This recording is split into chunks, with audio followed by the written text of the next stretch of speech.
قال: ومن أسباب الغفلة عباد الله الانغماس في الدنيا وحطامها، فكأن الغافل خلق للبقاء فيها، وأنها ليست دار ممر يتزود منها إلى الدار الآخرة التي يرحل إليها الأولون والآخرون، وإلى نعيمها ولذاتها شمر الموفقون. قال الله سبحانه وتعالى: إن الذين لا يرجون لقاءنا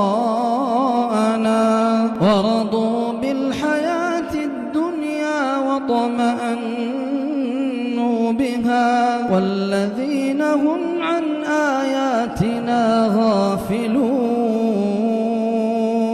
أولئك